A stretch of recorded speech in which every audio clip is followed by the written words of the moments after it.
যায়েদ ইবনে সাবিতের মা যায়েদকে জিজ্ঞাসা করে, যায়েদ তুমি জিহাদে যাইতে চাও কেন? শুনুন মার ছেলের আলাপ শুনুন। যায়েদ বলে, মা জিহাদে যাইতে চাই দুইটা কারণ। যায়েদের মা বলে, বাবা তুমি যদি জিহাদের ময়দানে গিয়ে শাহাদাত বরণ করো, মরে যাও, আমার আর কে আছে, কে দেখবে আমাকে? আমার তো স্বামী নাই, আমার আর কোনো সন্তান নাই। যায়েদ ইবনে সাবিত হাসে আর তার মাকে সান্ত্বনা দেয়, বলে, মা আপনি কি আল্লাহর উপরে তাওয়াক্কুল করেন না? আমি যদি ইসলামের জন্য জীবন দিই মা,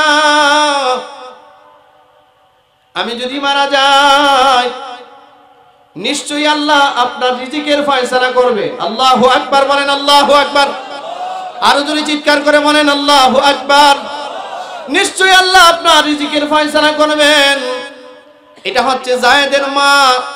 যায়েদ তার মাকে সান্ত্বনা দেয় আর বলে, মা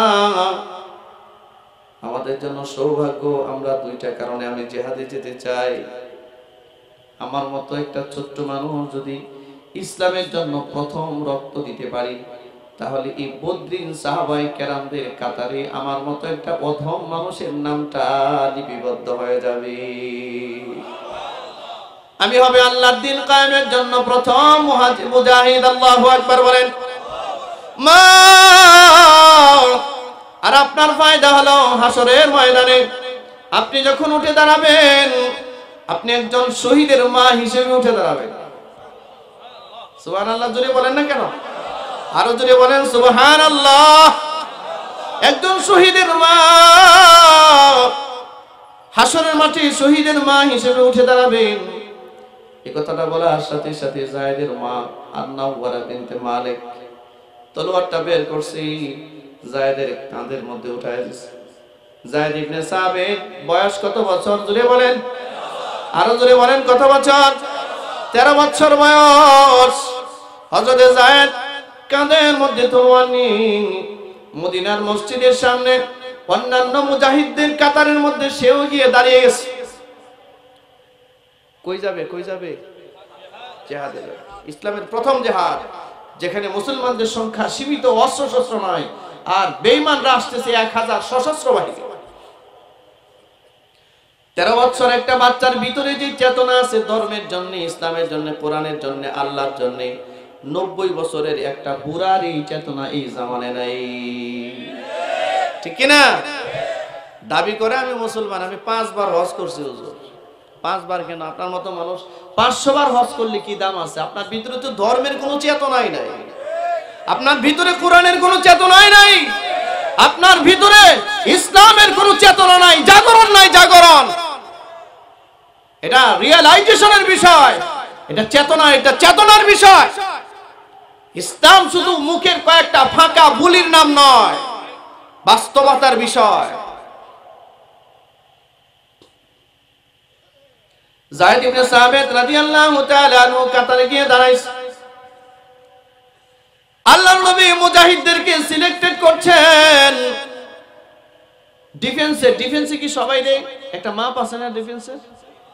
মুজাহিদদের মাপ নিচ্ছেন একজন একজন করে। নবীজি সাহাবীদের মধ্যে সিলেক্ট করছেন কাকে জিহাদের ময়দানে যাওয়ার অনুমতি দেওয়া যায়। একজন একজন করে দেখে দেখে সামনে গিয়ে যখন যায়েদের সিরিয়াল আসে, তখন হাদিসের ভাষা হচ্ছে হযরত যায়েদ ইবনে সাবিতের চেয়ে তলোয়ারটা একটু লম্বা ছিল। হযরত যায়েদ তলোয়ারের উপরে ভর করে একটু উঁচু হয়ে দাঁড়ায় আছে, উঁচু হয়ে এমনি উঁচা হয়ে দাঁড়ায় আছে। সুবহানাল্লাহ যে বললেন না? বলবেন কেন? বলবেন না তো? আমাদের দেশে যখন মাঠে ময়দানে নামার সময় আসে, তখন কিছু কিছু মুনাফিক আছে ফতোয়া খুঁজে। ফতোয়া খুঁজে কয় না, এটা তো আমাদের কাজ না, ঠিক না? আর যায়েদ ইবনে সাবিত তলোয়ারের উপরে ভর করে উঁচা হয়ে দাঁড়ায় আছে। নবীজিকে বোঝায় যে আমি কিন্তু তলোয়ারের চেয়ে নিচা না, আমি উঁচায় আছি, আমার অনুমতি দিন, এটা বোঝায়। আল্লাহ নবী ডাক দিলেন, মাসমুক। কি নাম তোমার? হালকা। হাদিসের মধ্যে আছে যায়েদ ইবনে সাবিত একদম চিকন হালকা মানুষ ছিল, একদম হালকা চিকনা, তলোয়ারটা ওনার চেয়ে লম্বা আর ভারী।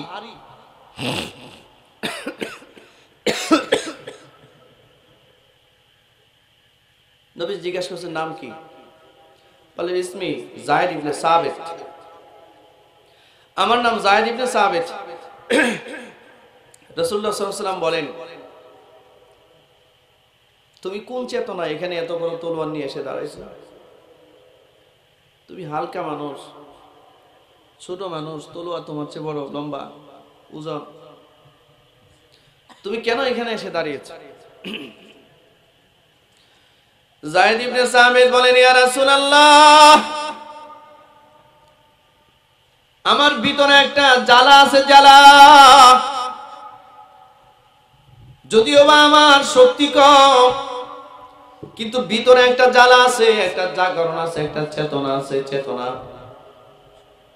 আপনি যখন জিহাদের ডাক দিয়েছেন, ইসলামের প্রথম জিহাদ, আমার মনে হয়েছে আমি যুদ্ধের ময়দানে তলোয়ার চালাইতে পারি আর না পারি, আপনার ডাকে সাড়া দেওয়া উচিত আর জিহাদের ময়দানে যাওয়া উচিত। আমি যদি শাহাদাত বরণ করি, আমার নামটা প্রথম জিহাদে মুসলিমদের ভিতরে আমার নামটা কাতারবদ্ধ হবে, সারিবদ্ধ হবে, লিপিবদ্ধ হবে। সুবহানাল্লাহ। কয় বছর বয়স? চেহারা কেমন? চিকন পাতলা, তলোয়ার তার চেয়ে ওজন।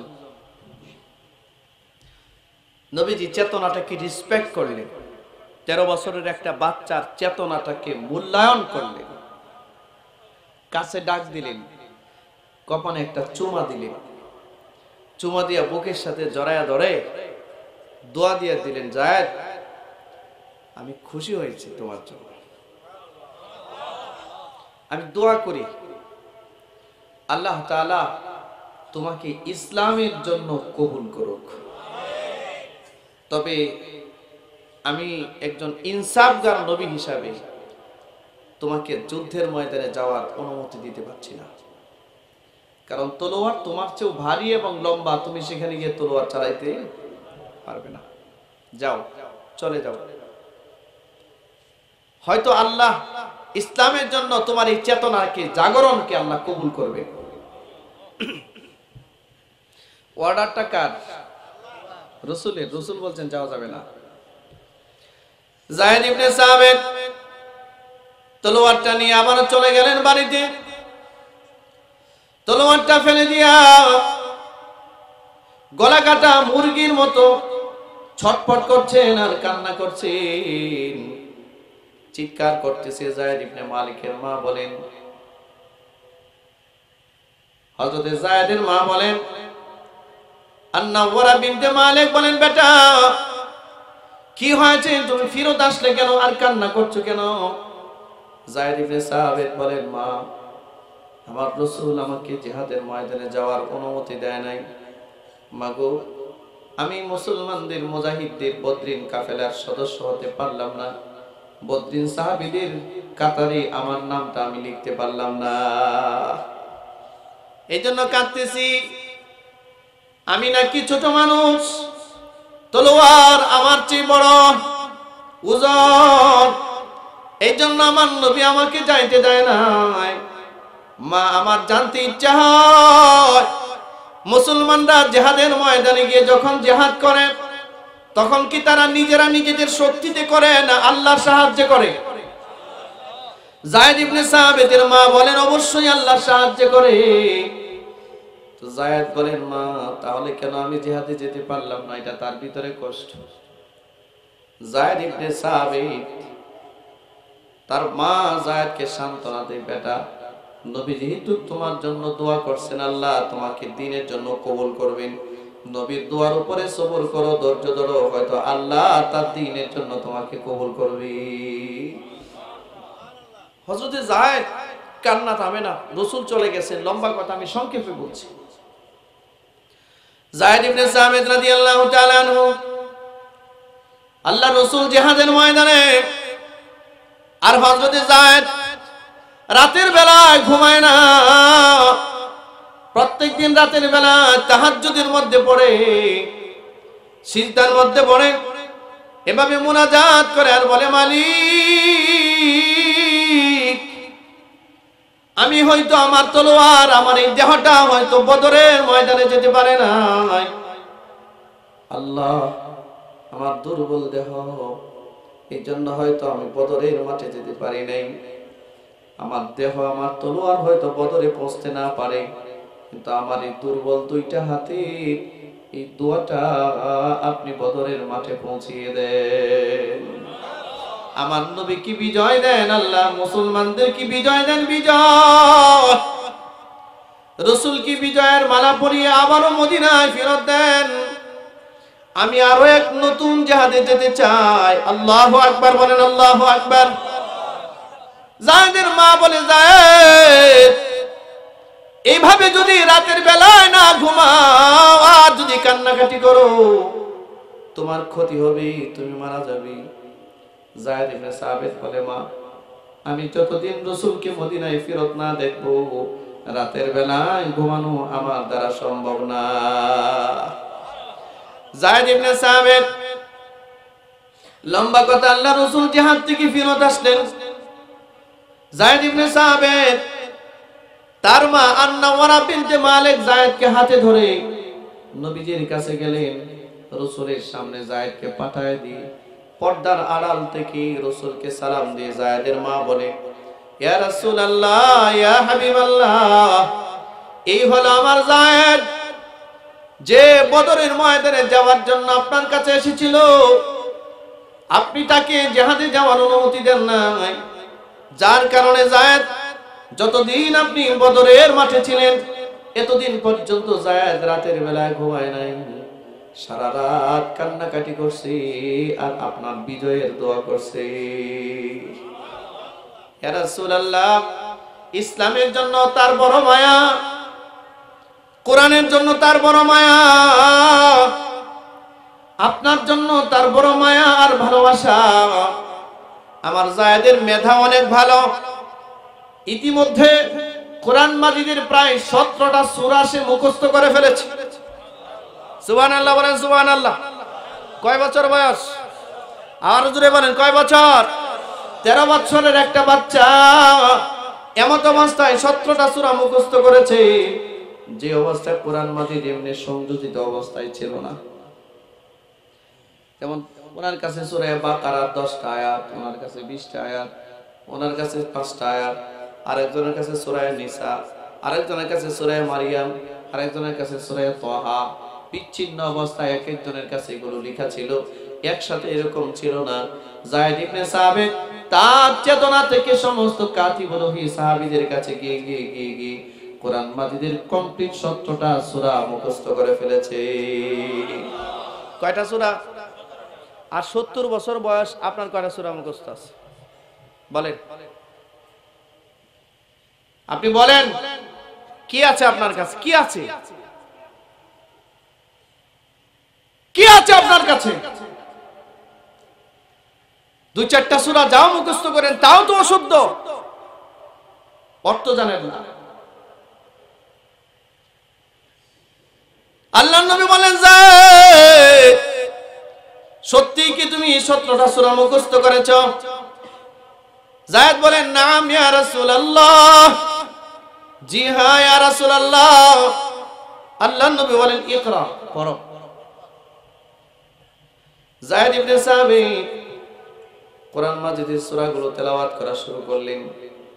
বিসমিল্লাহির রহমানির রহিম বলে যখন তেলাওয়াত শুরু করলেন, 13 বছরের একটা বাচ্চা কোরআন মাজিদের তেলাওয়াত করি আর আল্লাহর নবী নীরবে নীরবে চোখের পানি ছাড়ে। নবীজি চোখ মুবারক বেয়ে বেয়ে পানি পড়তেছিলেন। নবীজির হৃদয়ে যেন কষ্ট, এটা আজকে সুখের একটা কান্না। রাসূল যেন সুখী কাঁদে আর মনে মনে বলে, আহারে, এইরকম 10, 12, 13 বছরের বাচ্চাগুলো মক্কায় আমাকে পাথর মারত, এরা আমার গায়ের মধ্যে পাথর নিক্ষেপ করত, এরা আমাকে পাগল বলে গালি দিত, এরা কখনো আমাকে গণক বলে গালি দিত, এরা কখনো আমাকে একজন কবি বলে গালি দিত, এরা আমাকে জাদুঘর বলে গালি দিত, এরা আমাকে নির্বংশ বলে গালি দিত। আমি সিজদা দিলে আমার পিঠের উপরে মরা উটির ভুঁড়ি ফেলে দিত। আশা নিয়ে গিয়েছিলাম তায়েফে, এই তায়েফের বাচ্চাগুলো আমাকে বৃষ্টির মতো পাথর মেরেছে। আমি মক্কা এবং তায়েফে দাওয়াত দিয়েছি, এই মক্কার মানুষগুলো যখন আমার দাওয়াত প্রত্যাখ্যান করেছে আমি মনে ব্যথা পাইতাম। মানুষ যখন আমাকে নির্বংশ বলে ডাকতো আমি ব্যথা পাইতাম। আমি যখন বারবার মানুষকে ইসলামের জন্য ডাকতাম, মানুষ যখন আল্লাহর ডাক কবুল করতো না, তাওহীদের পথে আসতো না, আমি কষ্ট পাইতাম। এজন্য আল্লাহ তাআলা কোরআন মাজিদের আয়াত নাযিল করছেন, ফালাআল্লাকা বাখিউন নাফসাকা আলা আসারিহিম ইল্লাম ইউমিনু বিহাযাল হাদীসি আসাফা। নবী আপনার কি হলো? আপনি বেঈমানদেরকে কালিমার দাওয়াত দেন, আর এরা দাওয়াত কবুল না করলে আপনি নিজেকে এতটাই মনক্ষুণ্ণ করেন, মনে হয় যেন আপনি মরে যাবেন।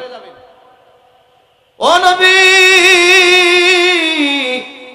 বেঈমান কাফেরদেরকে দাওয়াত দেওয়া আপনার কাজ, আর হেদায়েত করা আমার কাজ, ঠিক কিনা জোরে বলেন? আপনার কাজ, আপনার দায়িত্ব আপনি পালন করেন। অন্য জায়গায় আল্লাহ তাআলা বলেন, ওয়াকাফা বিরাব্বিকা হাদিয়ান ওয়া নাসীরা। আল্লাহ তাআলা বলেন, আপনার দাওয়াত আপনি দেন, আমি কারে হেদায়েত করব এটা আমার জানা। সুবহানাল্লাহ বলেন। নবী, আপনার দাওয়াত দেওয়ার দরকার, আপনি দাওয়াত দেন। হেদায়েত কাকে করব, কোথায় করব, কত বয়সের করব এটা আমার জানা, আপনি মন ভাঙবেন না। নবী নিজেকে সান্ত্বনা দেয় আর বলে, আহারে আল্লাহ এই জন্যই আমাকে এই সান্ত্বনাটা দিয়েছেন। দাওয়াত দিয়েছি মক্কায়, আর ফল ফসল হয়েছে মদিনায়। সুবহানাল্লাহ। যায়েদ ইবনে সাবিতের মতো 13 বছরের বাচ্চা কোরআন মাজিদের 17টা সূরা মুখস্থ করেছেন। আল্লাহর নবী বললেন, যায়েদ আজ থেকে তুমি আমার কাছে থাকবে। আল্লাহু আকবার বলেন। আজ থেকে তুমি হবে আমার সহচর, আমার সাথে থাকবে। আমি নতুন করে তোমাকে একটা দায়িত্ব দিতে চাই। কি দায়িত্ব? আল্লাহ তাআলা রাসূল বললেন যে আজ থেকে কোরআন মাজিদের যতগুলো আয়াত আমার কাছে নাজিল হবে, এই প্রত্যেকটা আয়াত লিখে রাখার দায়িত্ব তোমার। কথা বুঝতে পারছেন? কয় বছর বয়স? কোরআনের আয়াত লিখে রাখার দায়িত্ব মানে হচ্ছে সে কাতিবুল ওহী। এটা উলামায়ে কেরাম বুঝবেন। কাতিবুল ওহী, ওহী লিপিবদ্ধকারী সাহাবীর মর্যাদা লাভ করলেন। সবচেয়ে ছোট্ট বয়সে যে সাহাবী ওহী লিপিবদ্ধ করার দায়িত্ব পেয়েছেন তিনি হচ্ছেন যায়েদ ইবনে সাবিত। নবীজির কাছে থাকে। আল্লাহর নবী কিছুদিন পরে যায়েদ ইবনে সাবিতকে বললেন, খুব খেয়াল করেন আমি যে কথাটা বলতেছি, চেতনাটা বোঝাবার জন্য কথাটা বলতেছি। আল্লাহ রাসূল সাল্লাল্লাহু আলাইহি ওয়াসাল্লাম বলেন, যায়েদ, এই মদিনা একটা ইসলামিক স্টেট কায়েম হয়েছে। মদিনার ইহুদিদের সাথে আমার অনেকগুলো কূটনৈতিক শান্তি চুক্তি সম্পাদিত হয়েছে। ইহুদিদের সাথে রাসূল শান্তি চুক্তি সম্পাদন করছিলেন না মদিনা, আউস খাজরাজ এই সমস্ত ইহুদিদের সাথে। তবে ইহুদিদের ভাষা ছিল হিব্রু। কি ভাষা? কথা বলে না সবাই, বলে হিব্রু। আর রাসূলের ভাষা ছিল আরবি, বিশুদ্ধ আরবিতে নবীজি কথা বলতেন। রাসূল কথা বলেছেন, আমার চেয়ে শুদ্ধ ভাষায় আরবিতে কেউ কথা বলতে পারে না, আমি সবচেয়ে বিশুদ্ধ ভাষায় কথা বলি। সুবহানাল্লাহ।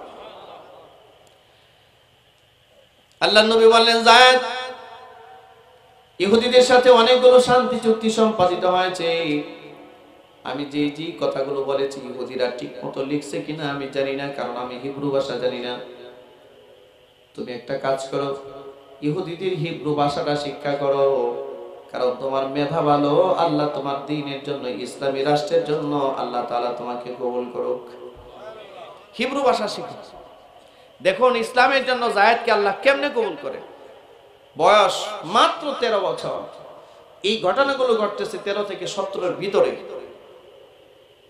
যায়েদ ইবনে সাবিত 1 মাসের মাথায়, কয় মাস? 1 মাসের মাথায় ইহুদিদের হিব্রু ভাষা কমপ্লিটলি শিক্ষা শেষ করলেন। নবীজির কাছে এসে বলেন, ইয়া রাসূলুল্লাহ, হিব্রু ভাষা শিখা আমার শেষ, আপনি পরীক্ষা নিতে পারেন। নবীজি সাহাবীদেরকে বললেন, ইহুদিদের সাথে আমি যে শান্তি চুক্তিগুলো সম্পাদন করেছি, এই শান্তি চুক্তিগুলো আনো। যায়েদের সামনে দেওয়া হলো। নবীজি বললেন, পড়ো আর আমাকে শোনাও। যায়েদ ইবনে সাবিত পড়লেন আর শোনাইলেন রাসূলকে। সুবহানাল্লাহ বলেন। আচ্ছা, এখানে একটা শিক্ষা আছে, খুব খেয়াল করুন, খুব খেয়াল করুন। 17 বছর বয়সে যায়েদ ইবনে সাবিত ইহুদিদের হিব্রু ভাষা কমপ্লিট করলেন। রাসূল করিম সাল্লাল্লাহু আলাইহি ওয়াসাল্লাম যায়েদকে হিব্রু ভাষা শিখার নির্দেশ দিলেন। এর কিছুদিন পর সিরিয়া মুসলিম রাষ্ট্রের অন্তর্ভুক্ত হলো। আল্লাহ রাসূল বললেন, যায়েদ, বর্তমান পৃথিবীতে ভাষার সাহিত্যকতার মানে সবচেয়ে উচ্চাঙ্গের ভাষা হচ্ছে সিরিয়ান ভাষা। ওই সময় তুমি সিরিয়ান ভাষাটা একটু শিক্ষা করে আসো। যায়েদ ইবনে সাবিত গেলেন। 6 মাসের মাথায় তৎকালীন সময়ে পৃথিবীর সবচেয়ে সাহিত্যকতার মানে উচ্চাঙ্গের ভাষা সিরিয়ান ভাষা, সেটা শিক্ষা করে ফেরত আসতেন। কয়টা ভাষা শিখলেন? 3টা। একটা নিজের ভাষা তো আছেই আরবি, বাকি আরো 2টা ভাষা শিখলেন। একটা হচ্ছে হিব্রু ভাষা আর একটা সিরিয়ান ভাষা। আচ্ছা, এখানে শিক্ষাটা হচ্ছে, আমরা যারা মাদ্রাসায় পড়াশোনা করি, অনেক সময় এটা একটা ভুল ধারণা, ইংরেজিকে প্রাধান্য দেওয়া হয় না।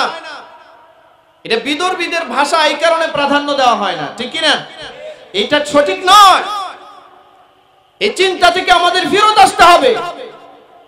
কারণ তৎকালীন সময়ে ইসলামিক রাষ্ট্রে মুসলমানদের স্বার্থে, মুসলিম কূটনৈতিক স্বার্থে আল্লাহ রাসূল সাল্লাল্লাহু আলাইহি ওয়াসাল্লাম যায়েদকে 2টা ভাষা শিখতে উদ্বুদ্ধ করেছেন এবং নির্দেশ দিয়েছেন।